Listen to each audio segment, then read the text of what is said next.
2 years back.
And proceed and be seated comfortably.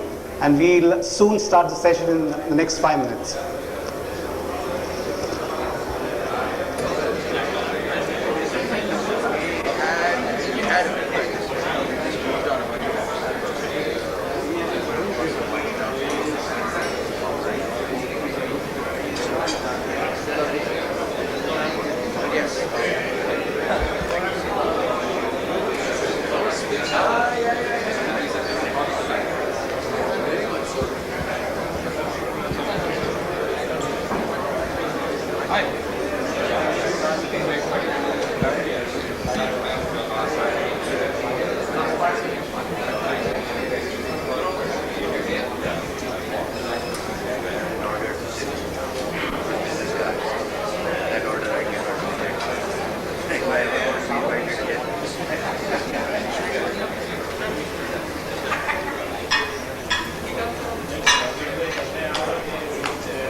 And Ariba, I would like to thank you for taking this time out with us from your busy schedule, beating this hot, warm afternoon and evening in Bombay, to share with us what we consider a very memorable occasion. I would like to set the ball rolling by inviting Mr. Pradeep Kar, a man who needs no introduction, but I would like to say CMD of Microland Group Companies. Pradeep Kar. On behalf of Planetasia and Ariba, it's my privilege and honor to welcome each one of you this evening. The internet is a reality. The internet is an immense phenomenon. When we started Planetasia, when we conceived of Planetasia in November of '97, we made a very simple premise. We said that there are around 8,000 companies in the Bombay Stock Exchange. Most of these companies will need a web presence, and Planetasia will get itself to playing the leading role in helping Indian businesses transform itself into the net. What we did not envisage was the sheer rapidity of the pace of the growth that we are seeing today. If you look at the Goldman Sachs report of November last year, November 14th last year, the number of internet users in India is estimated to grow from around 3 million to 17 million in the year 2003. A lot of changes are happening. A lot of wealth is being created. A lot of industry is being reshaped, and a lot of transformation is happening. The international market is transforming itself from the B2C marketplace into the B2B marketplace. The new buzzword overseas is B2B. And appropriately, the market size on a global basis for the B2B market is estimated around $2.3 trillion, an amazing large number. 80% of all e-commerce in the world will be B2B. If you look at the CII numbers here in India, in the year 2002, CII estimates the amount of transactions on the B2B place in India will be in excess of 5,000 crores. Yesterday in Bangalore, Planetasia announced its strategic partnership with Ariba, a $25 billion valuation company which was formed 4 years ago, to play the catalyst role in helping Indian businesses and Indian industry to reorient, to re-engineer, to exploit the opportunities in the Indian internet marketplace. The theme for this evening is the global B2B revolution, the huge opportunity for Indian industry. We have structured this evening into 2 short presentations. The first will be shared by a colleague of mine, Anand Sudarshan, co-founder and co-member of Microland way back in 1989 and CEO of Planetasia.com. And the second would be from Dr. Mukesh Agi, Managing Director Asia Pacific of Ariba. And the theme in these 2 presentations will be A, the global opportunity. We will take you through some exploratory stuff of what is the B2B marketplace. And the second, what is the role of Ariba in this huge opportunity. We believe that we would have achieved something if some of you go back and start thinking of what does this mean to yourself, what does this mean to your industry, and what you think you would do in your businesses and your industry segments to take this concept and thought further. And if you deliberate this tomorrow morning or in the week in your office, I think we would have achieved a point. Thank you very much for being here. Do enjoy the evening, and may I request Anand Sudarshan, CEO of Planetasia, to kindly come and lead the discussions. Thank you. Thanks, Pradeep. A very good evening, ladies and gentlemen, and it's a pleasure and honor to be here in front of all of you. And many thanks on behalf of Planetasia and all Planetasians. Thanks for being with us today, taking your time. When I was trying to talk about, think about this global B2B revolution, what it really means to all of us, I was thinking of, we were trying to think of a phrase. The one thing that struck me was K Sara Sara. So I guess it's K Sara Sara B2B. Whatever will be B2B. And there is a certain reason I'm making this statement. On the face of it, probably it sounds, hey, what is this guy talking about? We're really talking about B2B at that kind of a context? Not really so. I'm going to give you some numbers to set the ball rolling. Pradeep is a very conservative guy, and he spoke about very conservative numbers. Now, wiser guys than all of us put together have put these numbers in front of you, and I've taken 3 flavors. You would probably find a small difference of about $500 billion or so. But then when we talk about the B2B market, what's a few $billion between us friends, right? Now, Goldman Sachs, for example, talks about $1.5 trillion by 2004, and that's the total B2B e-commerce market. Forrester is even more bullish because they're talking about 1.3 trillion by the year 2003 itself. The more conservative IDC is still stuck in the trillion bracket, however, but at 1.1 trillion by the year 2003. I'm going to give you one perspective to set the whole numbers etched in our mind. And that's the last point that I have written there. The US government, the Department of Commerce, estimates that the total amount of business-to-business transactions, business-to-business commerce that happens in the US is approximately $20 trillion US.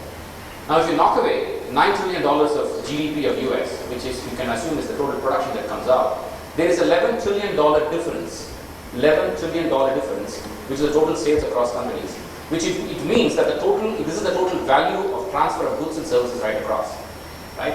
And this is current, this is the year 1999, these are the figures for the year 1999. The US government's GDP accounts for 24% of the global GDP. So we are talking about a 44 trillion number in terms of the total value of potential B2B transactions that exist globally today. And the year 2003, therefore, being very conservative again, we probably can say it's about a $50 trillion number. Even at the figure of $1.3 trillion, we still talk about less than 3% of total global business-to-business trade moving over to B2B. Now you start looking at it in this context, perhaps these numbers like 1.3 trillion and 1.4 trillion don't seem too much at all. What people fail to understand, there's been this big glamour about B2C, it's a very important one, because to my mind, the harbinger of change, the people who have been throwing a hook and pulling things forward have really been consumers. And consumers have started saying that, look, do something different, do something better. And once the B2C revolution has started and started becoming mature, we suddenly have this B2B thing. Because companies are beginning to ask, what is it that I can do faster, better, cheaper, and therefore service my customers better? These are two quotes that I picked up. Gartner Group, well-respected industry firm, says, it will drive short-term economic disruptions, but long-term business efficiency across industries and geographies. And I like this word disruption.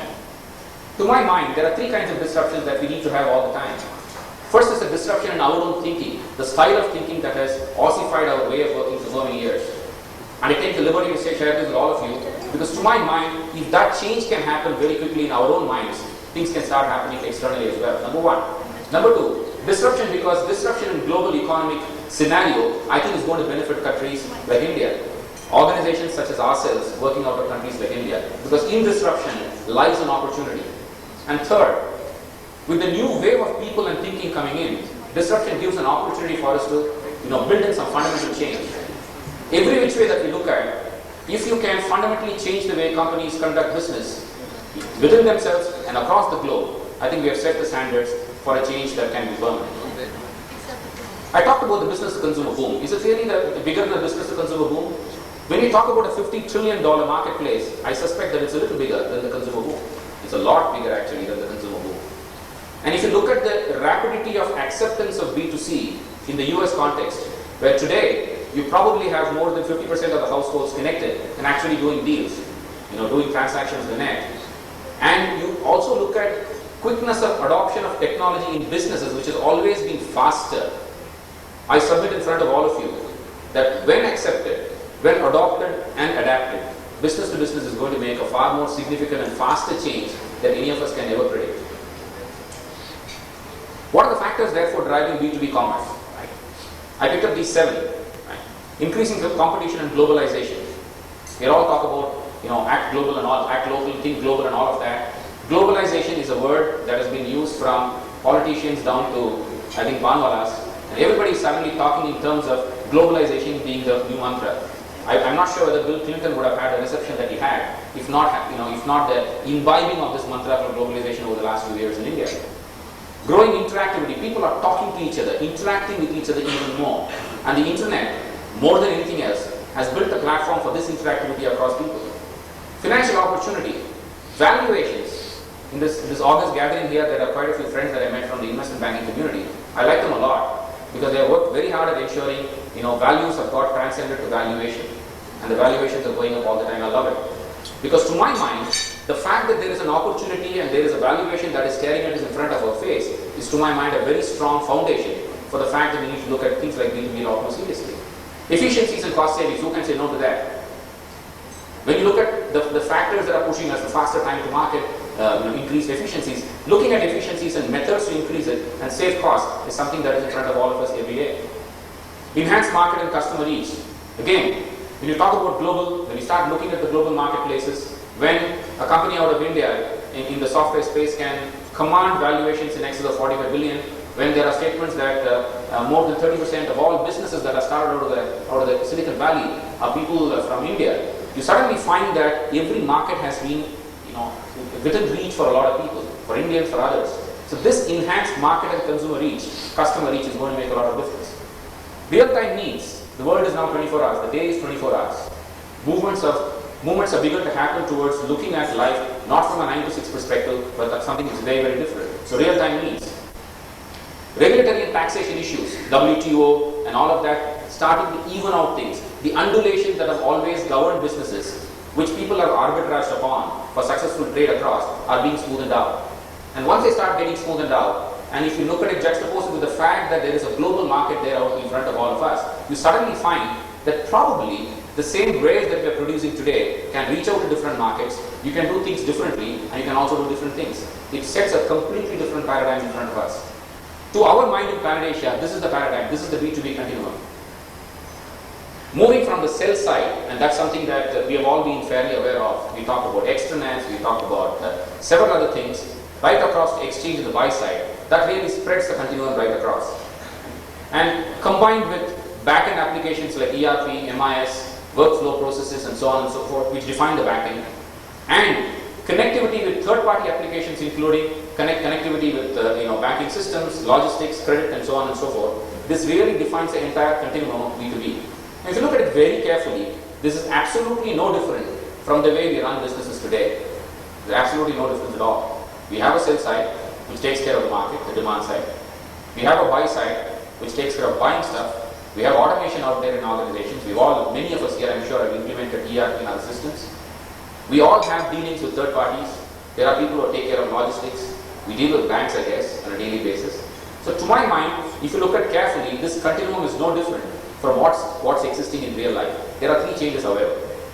The first one is, by having them all present on the same screen, you suddenly find that there is an opportunity, and which is what B2B e-commerce provides, that this continuum can actually be linked with each other. And all of them can be seamlessly linked and work in real time. Number one. Number two, every organization has, in today's context, works in a manner where the demand side operations are totally diverse from the supply side operations. People who take care of customers work differently, and people who buy work differently. By again linking the whole thing up, you suddenly find that demand side and supply side can be merged with each other. Third is the digital marketplace. Across the B2B commerce continuum, there is a new entity that has emerged called the digital marketplace. Now if you look at this slide, take the buy side. The central piece called exchange, called B2B exchange is the about bit I'm going to speak to you about in just a moment. And combine it with logistics, credit, inspection, insurance on the other side, third-party tie-ups. They together, along with content, and content is very important, it helps people make informed decisions. They form the digital marketplace continuum. And the digital marketplace continuum is, across the B2B space, is the one which is probably making the biggest impact today. B2B commerce is more than just the digital marketplace. The digital marketplace is the one that's new, it's available today, and making a big difference. And digital marketplace, if you look at very, very quickly, these are some numbers again. The numbers are very good. It kind of gives us perspective. And I like to make numbers down to something simple for us to understand. Over 40% of total B2B commerce would be conducted over digital marketplaces, is what BCG says. And BCG consists of very wise people, so I'm sure they know what they're talking about. And when you look at the total market, all those trillions of dollars that they presented, and you then look at 40% of total B2B e-commerce will be conducted over digital marketplaces, I think the fact that while sell side has been happening on one side, the whole gamut of buy side, along with business-to-business exchanges coming together, is presenting in front of us a very different opportunity. IDC estimates that more than 10,000 digital markets would be in place by the year 2003. Now, it's in many senses, to my mind, for us Indians, this is something which is very familiar. We understand trade. We're probably some of the world's best traders. We've always been trading for many, many years. Right? And if you go back to good old days, we've had in our own cities, in our own towns, probably on a Sunday morning, there is a place that we all go to, where sellers come with their wares, vegetables and stuff like that, and we've always gone there and started buying stuff. The concept of a marketplace is nothing new to us. It's been happening all over the world, and as traders, as people who have been able to move things from one place to another, it's something very, very familiar to us. Then when you add the manufacturing base on the bottom of it, and the produce that comes out of the manufacturing base is now going to be available globally. And then look at the context of an exchange. Look at the context of the same exchange that we are all used to from our youth. And then give it the flavor of internet. Give it the flavor that you don't really have to go to the marketplace. People are going to come there. You can see the power of the whole thing emerging in front of you. And to my mind, the way I really look at it, I close my eyes, I'm able to envisage the whole thing in front of us. I'm able to envisage Indian companies with Indian wares coming onto the net, putting them in front of everybody, people coming from all over the world, and then actually creating a velocity of trade, a positive spiral that will sustain the economy many times more than what it is today. Everybody talks about a level playing field, right? Many of us here are very familiar with the phrase called that, level playing field. And to my mind, there's nothing better than the internet, because absolutely nobody has a total clue or a certainty in terms of where the internet is going to take all of us. We also don't know. You couldn't ask for a better level playing field. The adaptability and adoption that I spoke about earlier, to my mind, is the key to take advantage of the level playing field. Let's look at the Indian numbers now. Spoke so much about India. CII, which is to my mind extremely conservative, talked about by the year 2002, B2B e-commerce would be 5,000 crores. McKinsey says just the steel sector alone by the year 2003 will have 18,000 crores of trade happen through B2B commerce. I just want to put a perspective to the whole thing. I had a recent occasion where I was an intrepid entrepreneur out in the south, came to talk to us about building a digital marketplace, an exchange, a B2B exchange for the chemical industry. And I had an opportunity to get educated by him. And one of the things that happened, was a totally different view that I was able to get after looking at these numbers. The chemical industry in India is approximately 100,000 crores. Right? It isn't very difficult to imagine more than 5% of the trade, over 5% of the trade, moving on to a digital exchange in 3 years' time. And that's only the chemical industry, that's 5,000 crores. And we are talking only the chemical industry. The verticalization of all those industries, right across board, automobiles, others, to my mind, presents an opportunity which is far larger than the figures that are out there. It's only up to us to take advantage. So, it's time to ponder for all of us. What are the benefits? I think we spoke about the benefits in a global context. Many of the benefits were appropriate in the Indian context as well. And to my mind, the biggest thing out of the slide that I want us to take back is the fact that it will integrate us with the global market decisively and definitively. And that's the key thing that we have to keep in the back of mind. We talk about export marketplaces. We talk about ensuring that our earnings are in line with our capacity and potential. Gentlemen, here is an opportunity for us to actually translate all those wishes into reality. And at Planetasia.com, which is a Microland group company, 2.5 years young, our objective is to be able to build, leverage, participate in the growth and the movement towards taking advantage of such opportunities. We have over 60 clients today, Indian and international, and we believe that our focus, unlike many other software companies, has been as much in India as it has been overseas. We have been able to bring in that integration which has possibly been lacking in many other instances. We have more than 200 people today, and we are going to be increasing very rapidly, and a workforce that would be well set to be able to participate and partner with the organization going forward. We do a lot of good things for a lot of good people, but essentially our job is to be e-transformation technologists. To my mind, there are going to be two different kinds of organizations, right? .coms and .pops. .coms are those organizations which have got an idea and converted the idea exclusively from the context of the internet. .pops are those which embrace the net, offline entities with a successful marketplace today, which embrace the net and are actually able to translate whatever they are talking about in terms of the potential of the internet into reality. We partner with both kinds of organizations. We believe that we will be successfully able to partner with the transformation towards the new economy. We work across vertical and technology practices. I'm not going to be spending too much time on it, except to say two things. We look at both the B2C and B2B marketplaces as an integrated entity.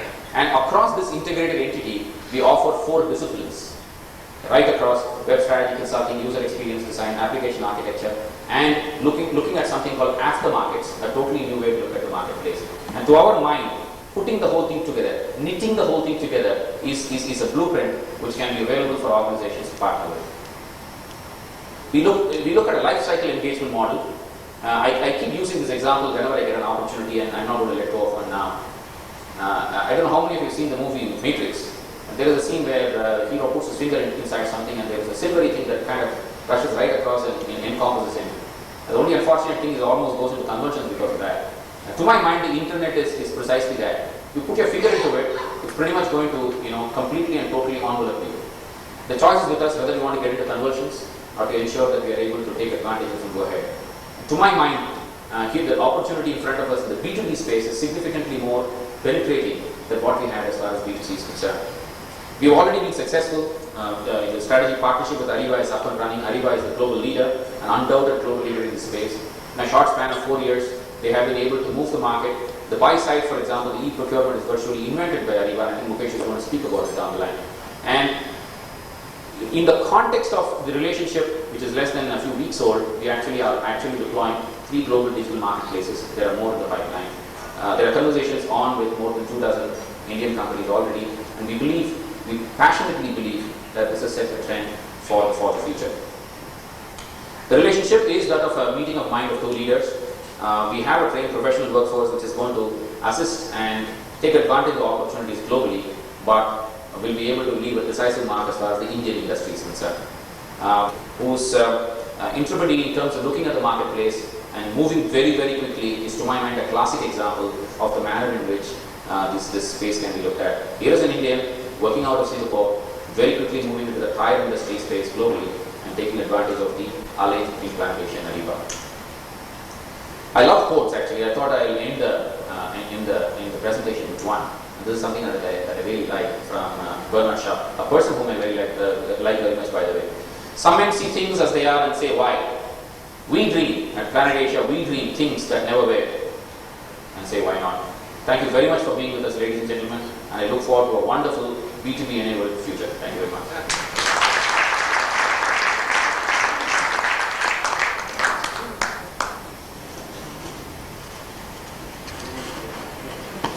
From User Scott's communication. I didn't want to ask this question, but anyway. See, what you said is absolutely true, and I think every company here present and not present should seriously consider reinventing itself in terms of getting into the B2B bandwagon. But there are some basic problems that we face in India, and that's partly the infrastructure.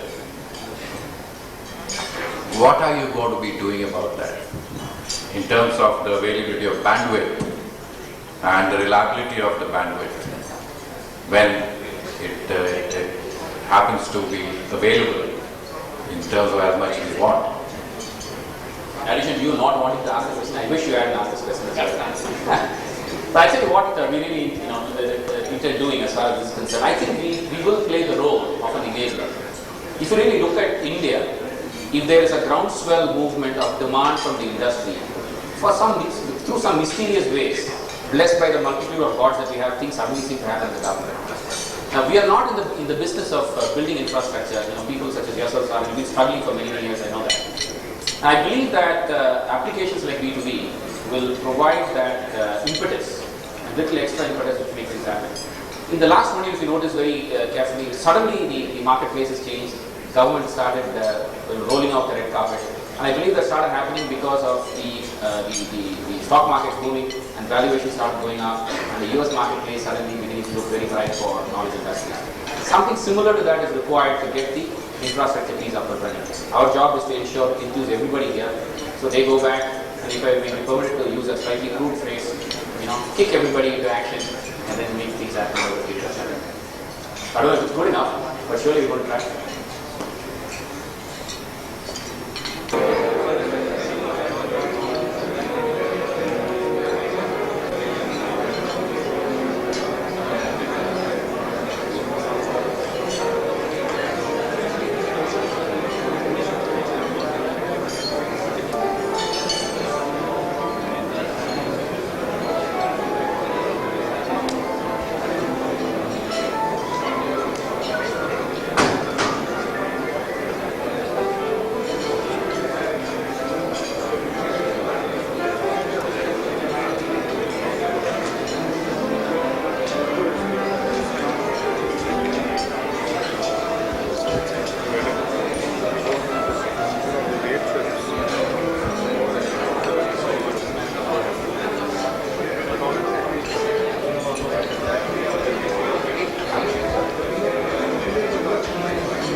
I told Anand probably we should have these speeches before the meal or after the meal. And he says, let's do it during the meal. So, it's like you can swallow the pig while fattening the pig. So I guess that's the objective. I'll try to make sure it happens in some capacity. Well, thank you very much. I do appreciate you taking the time. I know it's evening, middle of the week. And I will take next 20 to 25 minutes to talk about Ariba, B2B environment, and where we see this market going. Because I think U.S. Professionals, U.S. Owners of companies, and the leaders of corporations are quite interested and anxious to know what we think from a B2B environment. But before we get into that, I had the privilege of sitting through a congressional hearing where Alan Greenspan was talking about the new economy. And one of the senators raised the question, do you think, Mr. Greenspan, is this a bubble economy? Is it a bubble market which is in a crash? And,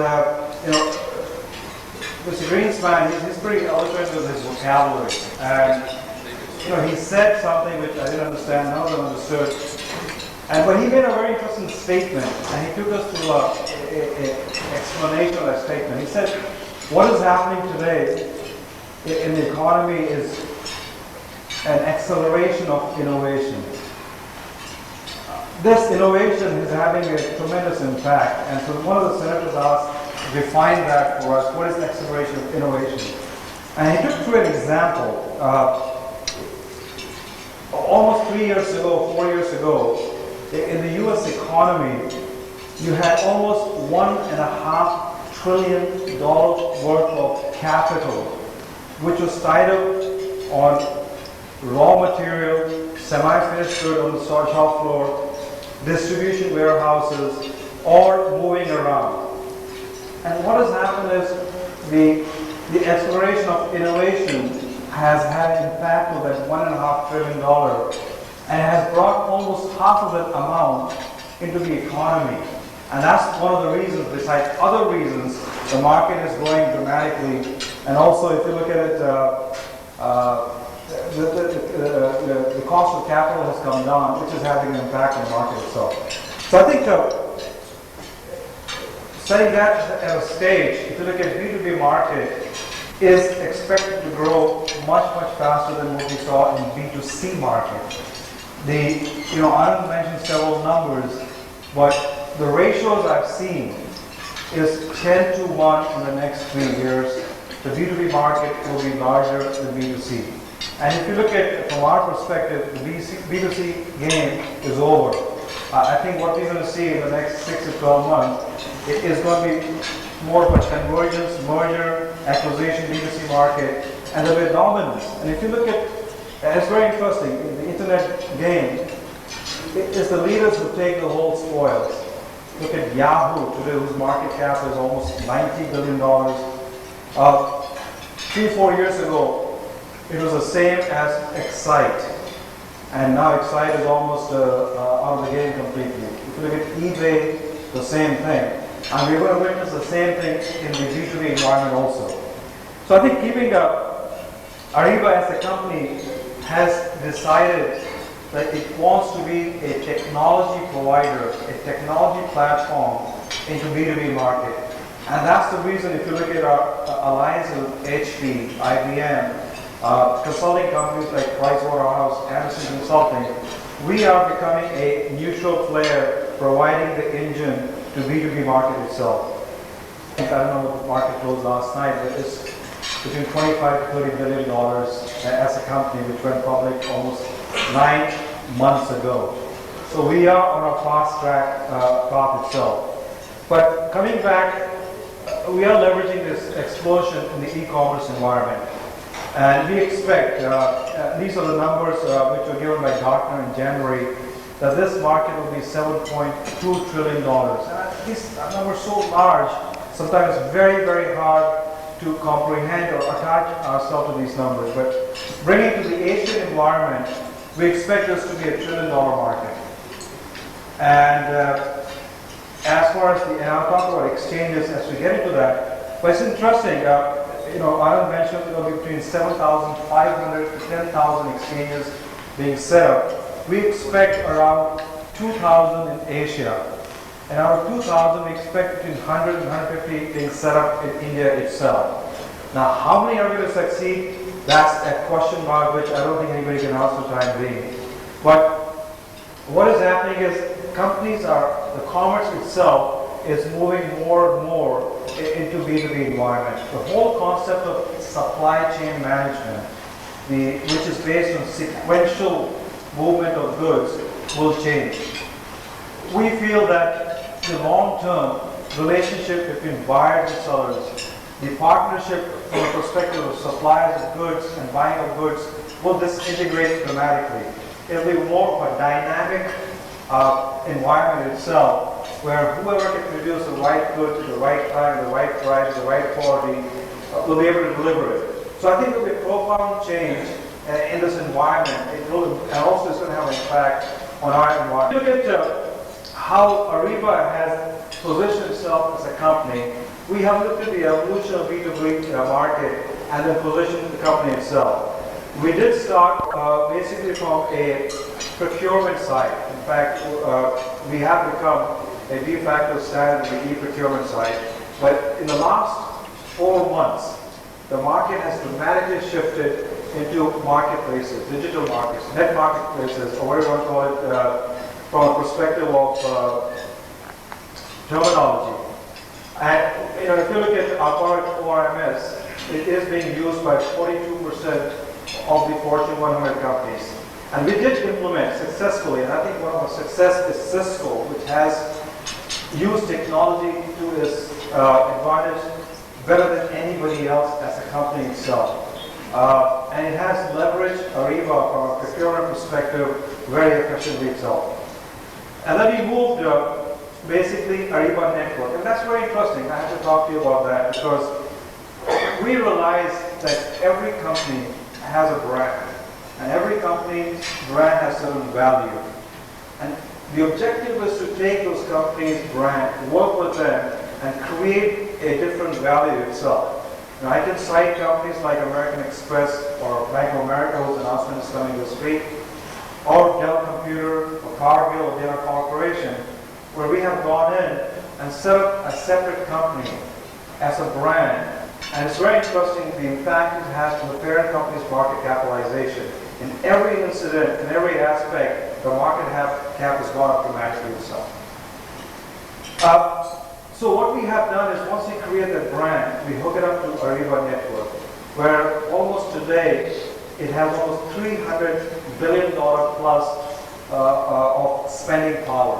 So we're able to provide to a specific brand that digital market where your customers, your buyers can connect to that, and those buyers can connect to your marketplaces. And I'll talk about it in 2 minutes about that also. We talked about 42% of the market share in Fortune 100 companies. We realized the market was changing. And so sometime in November, we acquired Trading Dynamics, which is a dynamic pricing environment for $400 million. And this is a company which was started by a bunch of Stanford professors.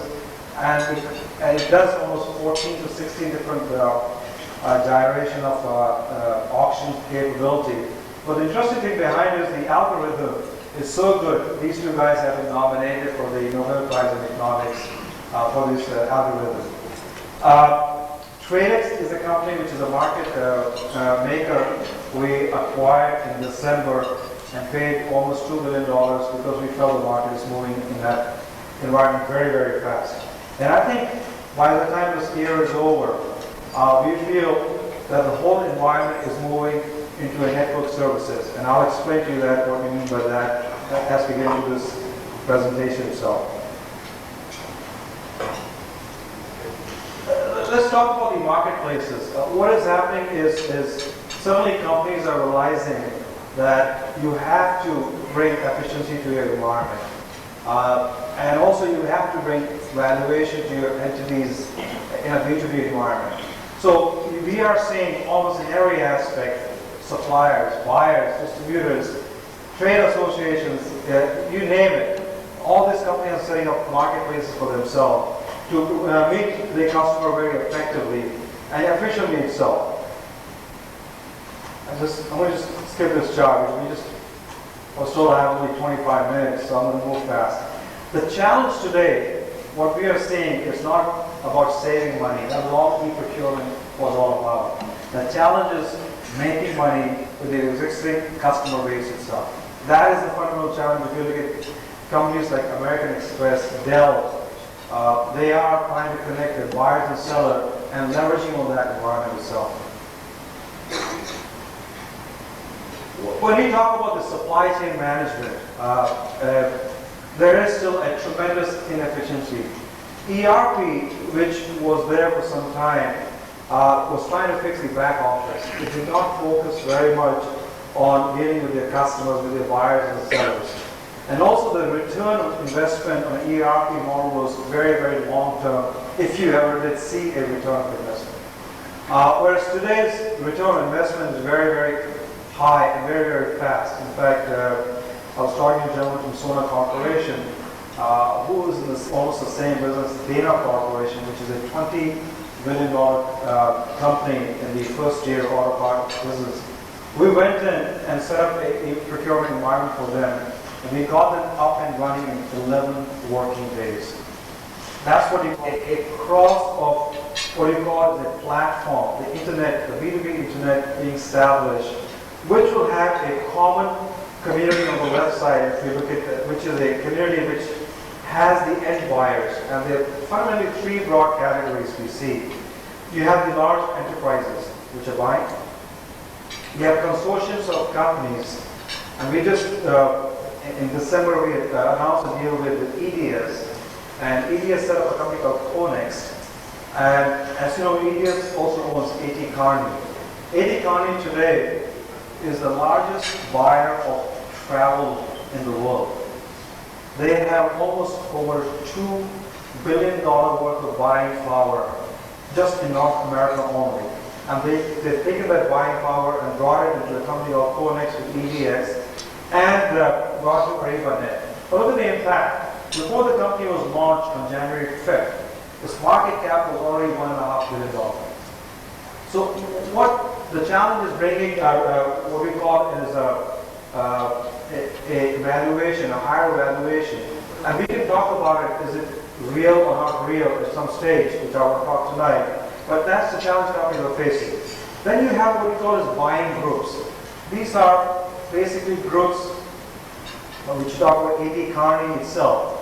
And also, you look at, let's say you set up an exchange in India where you consolidate all the steel companies together and be able to provide raw material with the aggregate buying and also to connect global customer itself. So we're going to see that also happening.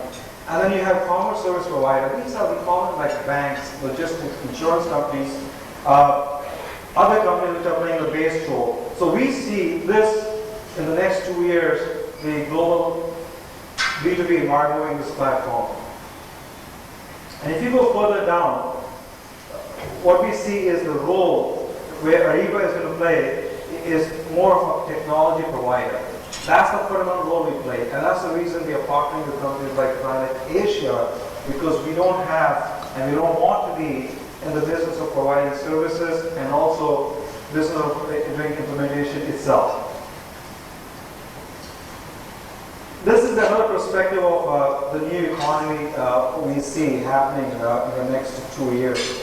If you look at it, you have the whole platform, the internet, and Ariba becoming more of an engine powering the B2B environment.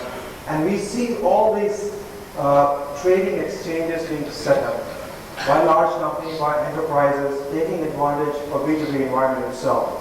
And what happens is, we talked about 7,000, 10,000 exchanges being set up globally, and Asia having almost 2,000. And once these exchanges are set up, we will see more and more transactions taking place within those exchanges. And let's talk about these 4 exchanges which are all Ariba customers. Look at Chevron just announced a company called Petrocosm, which is a neutral company in oil and gas industry. In fact, last week, Caltex joined in as the equity owner of this company. And then you have DuPont company, K-Match, which is focusing on the goods which are coming from the oil and gas industry. So what we are seeing is a trade happening between the exchanges where you have petrocosm supplying directly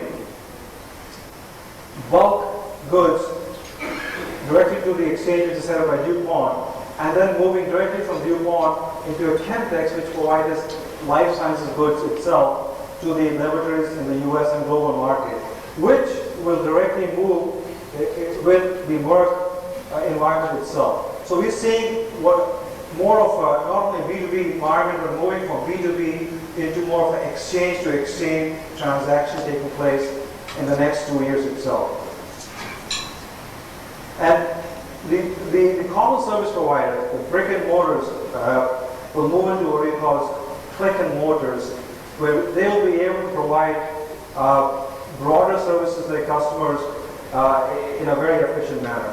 So if you look at from that perspective, Ariba as a company has positioned in the top part of the market, the red columns. If you look at that, we definitely are one of the standards in the e-procurement environment. We have the acquisition of TradeX gone into the marketplaces, and also having trading dynamic as dynamic pricing environment. And then we are, and if you look at teaming up with third-party partners to provide logistic payment clearing houses on a global basis itself.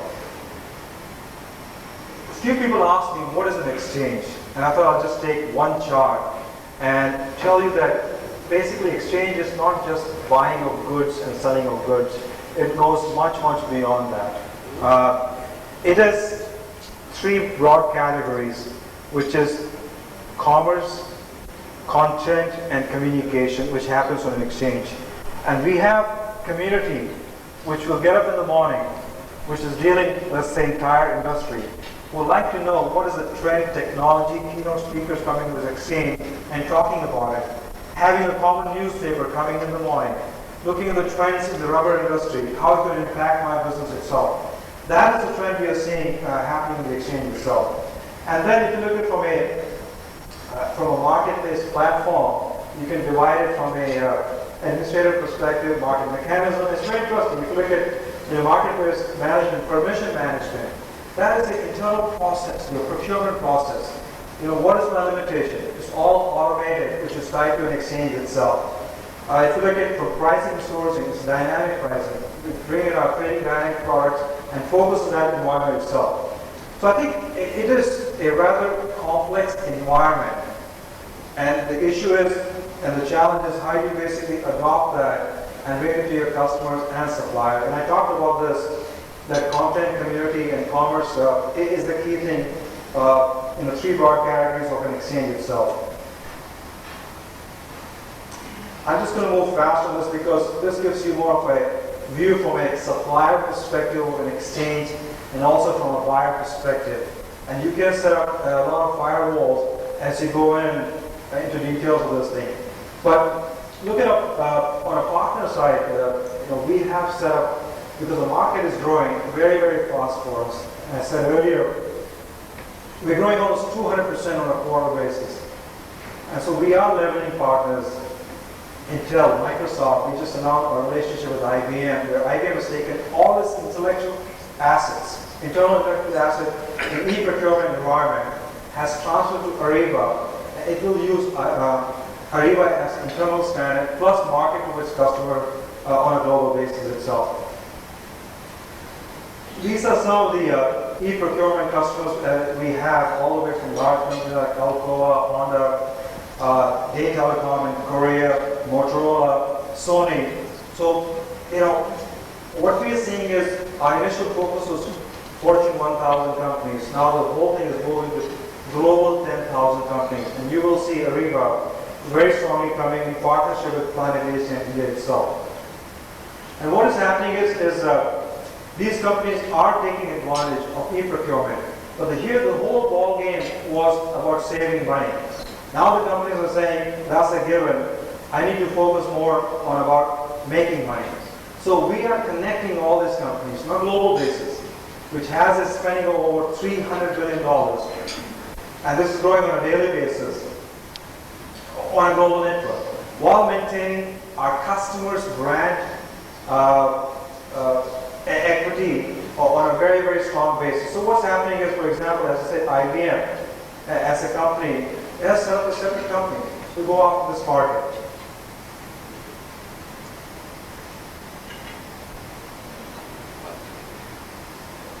The other is, if you look at in the ERP environment, the challenge was, when you looked at it, the limit because of pricing on the ERP environment. I remember the early pricing was based on the size of the hardware you buy, and that was a price. Then you moved to the number of seats. But this thing is not about select group of users using a product. You want every individual in your company to use the product. So that's why we have millions of users using this technology to drive the valuation of the company itself. These are some of the marketplaces. We have the largest marketplaces in the world today, which are live. And I think I would recommend, if you do get a chance, go to some of these marketplaces, all of them from Sabre, which is from a ticketing environment, to Buzzsaw, which is in the construction environment, Telefonica, which is the 6th largest telecom company in Latin America and Europe itself. So there's no limit as far as we're concerned what industry you come from. And these marketplaces are growing on a daily basis. You know, our first marketplace, which we have launched in Singapore and India, is MindTrack. And the challenge I've given to Planetasia is to get it up and running in the next few months itself. Now, somebody asked me early on, a marketplace, does it have to be a commodity based? And I said, no, it does not have to be commodity based also. It can be, if you look at, we just finished the auction with California, which is basically selling feature capacity, transmission capacity. And you can call it commodity, or you can talk about the consulting environment itself. So what is happening is we are seeing exchanges being set up in almost every aspect of the environment. And this whole dynamic pricing, if you look at the California ISU, you go to the exchange itself, it basically gets to the bidding war on a daily basis. As to on the 25th of April, I want so many watts of energy and everything, and on this transmission capacity, and you can see the bidding war going on itself. And you can isolate it to members, non-members, depending on how you want to set up this exchange itself. So I think in conclusion, I'd like to say the whole ballgame has changed. It is not the whole game of large devouring the small. It is the fast devouring the slow. And I think speed, as you go into this environment, is of essence. And when I come back to this, the first statement I made, the acceleration of innovation and the market growing dramatically itself, and you do an analysis of the Fortune 100 companies and look at their market valuation, what it was 5 years ago and now, it has not changed dramatically. The market is growing because the new companies are coming in, especially in the NASDAQ environment, and who are driving this economy, this market in a very effective and efficient manner. So I think as you go back to your environment, the challenge is how do you move and how do you move. My recommendation is move fast, because if you don't move fast, somebody else will be, and it'll be a challenge of survival for a lot of companies. Thank you very much.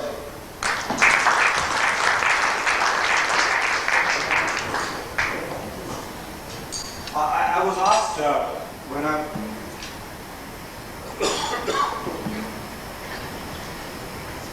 to take a few questions before your dessert is served, so I'll be glad to do that. No problem, answer.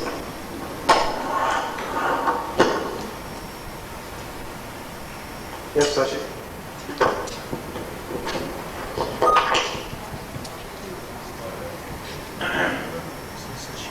Mukesh, now what you presented is very good.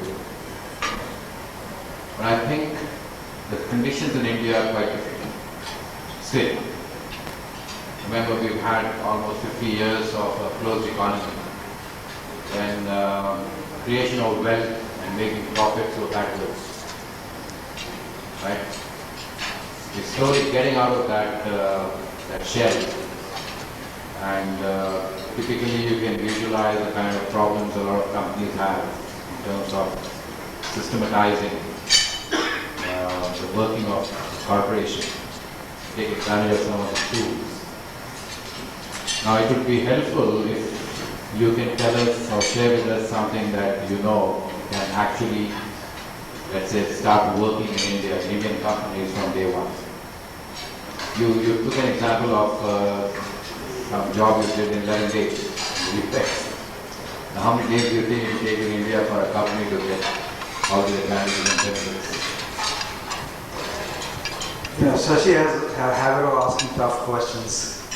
To be very frank, I don't have the answer, because I think you know your environment much better than I do. I did spend almost 4 years working here, and let me just tell you, it was one of the toughest environments I've worked.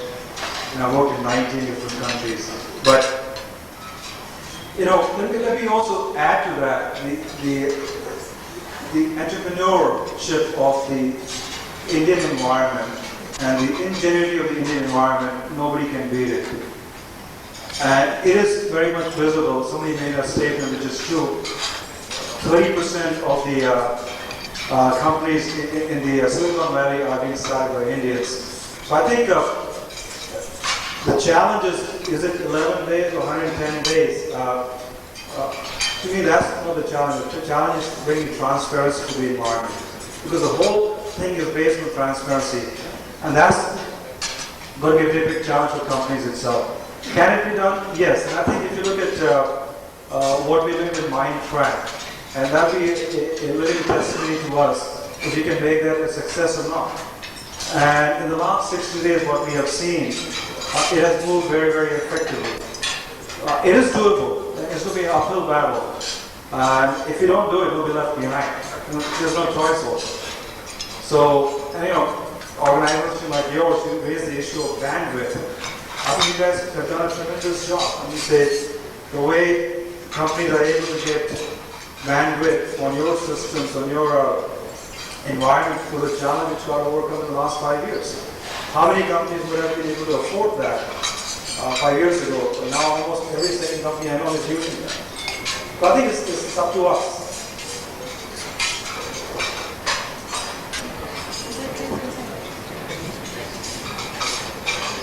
I have I have a question relating to your competitive positioning in the international marketplace. I'm not very clear whether you are a technology service provider. It seems to be the case at one level. And at the second level, is Ariba a larger exchange which catalyzes smaller exchanges on the back of your technology platform? That is first part of my question. The second part is, who are your competitors? Well, let me answer. One is our mission is to be a technology provider in the sense, if you look at Microsoft is a technology provider, Cisco is a technology provider. So we would like almost everybody to be able to use the product as an industry standard. We would like everybody else to be able to implement also. So I think our objective is that. Now, you asked about AribaNet being such a large, and I thought I heard cannibalizing the smaller exchange itself. Not cannibalizing, but I'm saying a larger exchange enables smaller exchange. Okay. I think, let me just tell you one thing before I answer that. You know, there's 7,000 to 10,000 exchanges being set up. Once they're set up, we will see a convergence and obsolescence of those 10,000 exchanges happening. And convergence will be within the exchanges itself, plus it will be between the new economy and the old economy. And the Time Warner AOL was a classic example we saw, and it's going to happen more and more itself. So I think from a Ariba perspective, number one, we are a technology provider. Two is the larger exchange, which is in the back office setup, is more of a facilitation on a global basis. You have to keep in mind, we are the only company, if you look at it, which is keeping a brand separately for every individual company we work with. If you look at other companies like I2, which is our partner itself, they have a trade matrix. Everybody comes to the trade matrix and you don't have your own brand equity. So we realized that early on. The other is, if you look at our architecture, it's a very open architecture. It works with almost everybody. ERP vendors like SAP, Oracle, JD Edwards, PeopleSoft, works with that. It also works with competitive exchanges like, I would say, technology companies in our market, for example, Commerce One.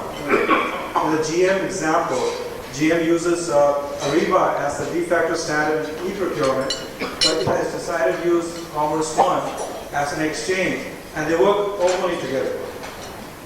So I think that also answers, if you look at from a competition perspective, there are two different players whom we are seeing coming in the market. We have the old ERP companies, which are trying to change their skin from an ERP company to the B2B market makers. And have we seen success there? I would say no, not yet. Because this is a different ballgame. And their bread and butter, their livelihood is not in exchange compared to Ariba itself. We have no choice but to succeed in this environment. And then you see smaller companies and also equally good companies coming to the market, companies like Commerce One. But as I said, the internet game is the winner takes it all. And we're seeing a gap becoming bigger and bigger between the number one and number two player itself. So yes, there is competition. Will it disappear tomorrow? We don't know, but we are hoping it will.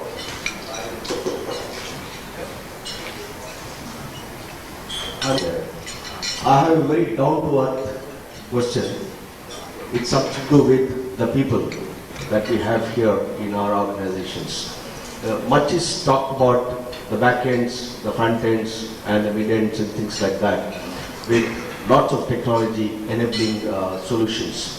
I've been in information technologies for the last 30 years, out here in India and abroad, in fairly large and recognized organizations like IBM.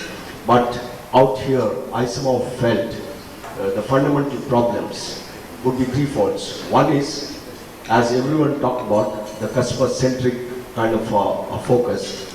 Second is what I think Mr. Anand, in his earlier presentation, made it quite elaborated. The problems of logistics management or infrastructure. You can ATP, available to promise, but how do you physically transfer goods from one place to another in a country like India? The third biggest problem, I reckon, is the transition management. You can possibly create the best of horses, technology-wise, but how do you make the horse run on a day when the signal is on? What if the horse doesn't want to run? This is the crux of transition management. I suppose a very serious topic in the Indian setting. It wasn't as much as I saw in the Western world. Can you please address this, Dr. Mukesh? Hi. I want to address it, but I'll give you my comments on it. I think the transition management is your challenge as leaders of whatever organization you lead. Will the local environment adopt it? My thinking is very much. Because if you look at it almost 2 years ago, how many internet users were here in the country? And everybody was skeptical that the internet market is not going to take off as effectively and as fast compared to the rest of the world. And today, Indian internet market is one of the fastest growing markets. But that's technology. I think your issue is more from a people perspective, the mindset, and also infrastructure. I can't comment on infrastructure because we know the infrastructure is a little different. But I think I like to comment on the people part. I think the whole environment is very, very versatile in our economy, which accepts change very fast, adopts change very fast, and then takes leadership on the change very, very fast. And this is very much evident if you look at some of our companies which have taken leadership in the technology environment. So I think I'm not a skeptic. I feel that this is an opportunity and there's no choice. Either we can sit and say nothing's going to happen, or just make an effort, make it happen.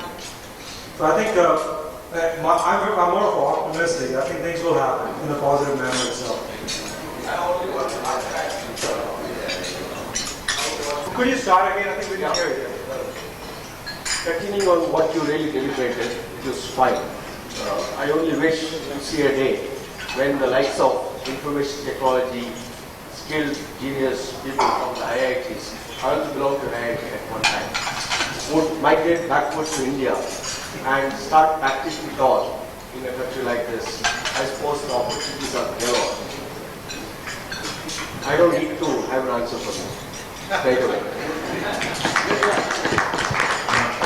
Mukesh, may I add to what you said to the previous question, if you don't mind? Sure. I think, we had a choice between the bad and the worst when you wanted to buy a car a few years back. The bad and the worst. When we wanted to have any kind of telecom services, we had only a choice of the worst. So we were a closed economy. I'm sure the audience has heard of the Conference Board of New York. They made a survey of various countries in Europe and the US and Asia. In terms of productivity and the addition to the GDP in the manufacturing sector.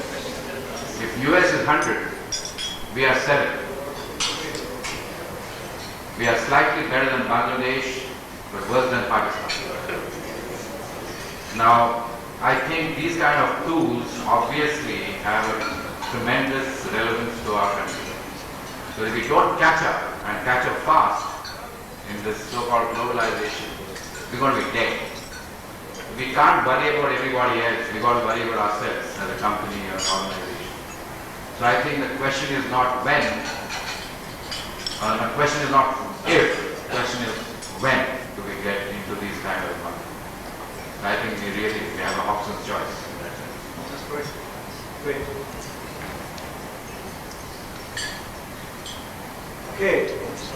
Well, thank you very much. Thank you for taking the time. Enjoy your visit. I think we have a good group of people that we can interact, network. That's the objective. And I think people from Planetasia is going to be there to answer any questions you may have. Thank you very much. Valuable information exchange. To sum up the evening, I would now request Anand Sudarshan to please come on stage.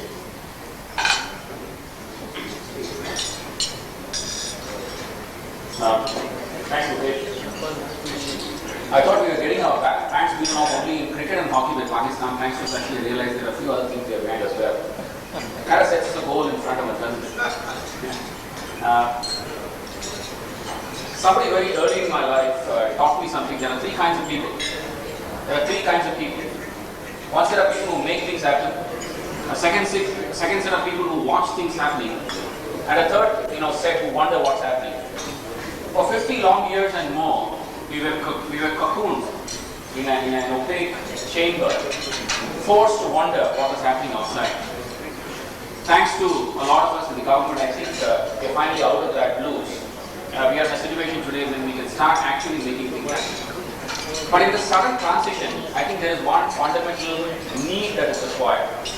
There is this self-doubt. Can it happen in India? When the US is 100, India is 7. That's actually what he said. The way I look at it is if we become 14, we would have been double as good, twice as good as what we have today. I'm an eternal optimist. I always think the glass is half full, and that's the way I'm going to continue to be, I guess. To my mind, going forward, we need to look at ourselves very strongly and ask ourselves one very fundamental question. It actually reminded me of a parable that I'm going to give you 2 parables actually. It reminded me of a parable that I heard from a friend of mine. It goes something like this. this gentleman was walking down the road and he found a friend of his earnestly looking and really with a worried consternation on his face. And he asked him, what is wrong? What are you doing? The other person says, look, I'm looking for my lost key. And oh, that's a sad thing. Where did you lose your key? And this gentleman, stands up and gets straight and then says, I lost my key there. My friend was puzzled and he says, but why are you looking for the key here? And he says, no, the light is much better here. I think to a very large extent, we have been looking at technology pretty much the same. We've been seeking answers where the light has been the brightest, the height has been the brightest as well. I think the answer is, as they say, excellence is in oneself. And it's up to us to recognize that all these numbers that you heard, I think Mukesh really presented, Ariba is the leader, and I think they have recreated the marketplaces in several ways. And he presented the extent of change that is happening out there. It's up to us to embrace it. He closed his session with a slide which talked about the ability, the need for today is actually the ability to be fast. I think I'm going to close this session with a thanks to all of you for having been with us and spending the time here. And by sharing with you an old parable. I'm sure most of you here would have heard of this parable, but I'm going to talk to you about this again, share with you again. Just to leave that as a final thought in your mind when you go back to sleep and get up in the morning and go on with your lives. The vast plains of South Africa. The vast plains of South Africa. A deer the gazelle gets up in the morning and says, look, if I have to survive today, I have to run faster than the fastest lion. If I have to survive, I have to run faster than the fastest lion. The same plains, the same morning, a lion gets up, recognizing clearly that if it has to survive that day, it has to run faster than the slowest gazelle. The moral of the story, ladies and gentlemen, is very, very simple. If we have to survive and see the day tomorrow, we have to run bloody fast. Thank you very much.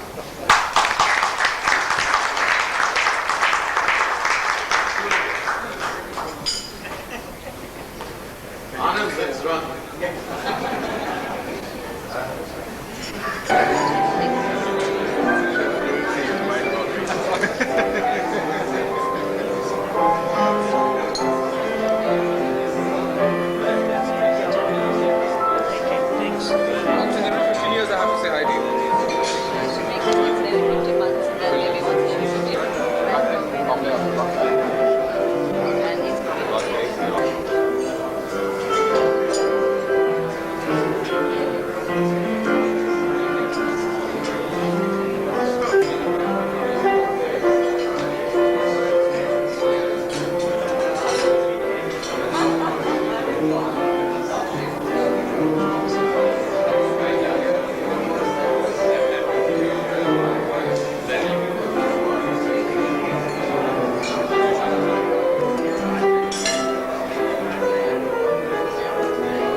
અરે ઉભો રહી આવા દે લોકોને.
Small like it. You are looking well.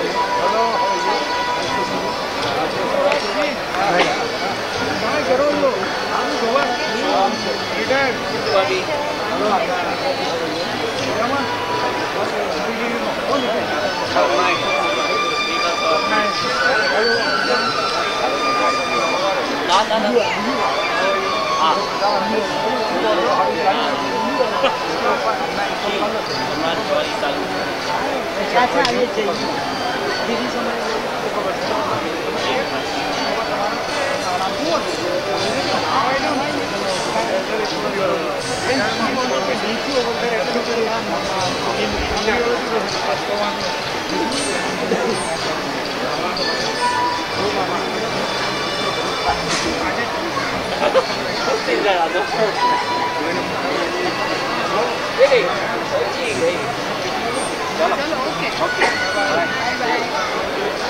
are you?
Lagi?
Good luck. Good luck. Photo ne video please lઈને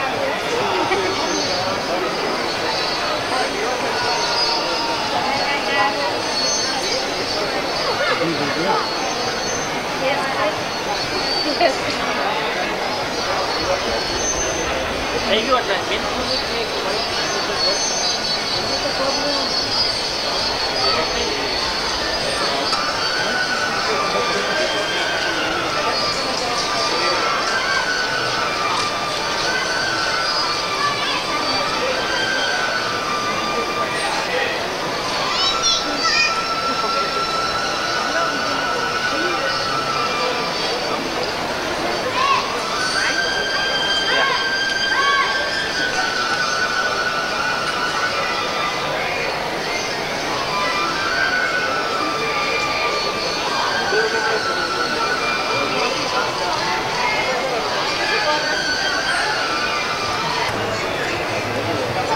Good. Hey, good morning.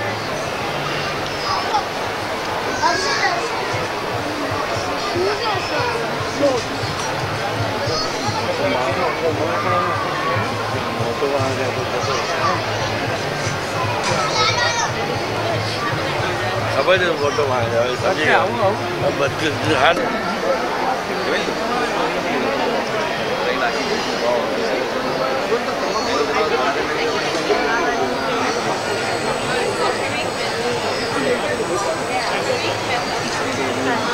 Thank you.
Thank you.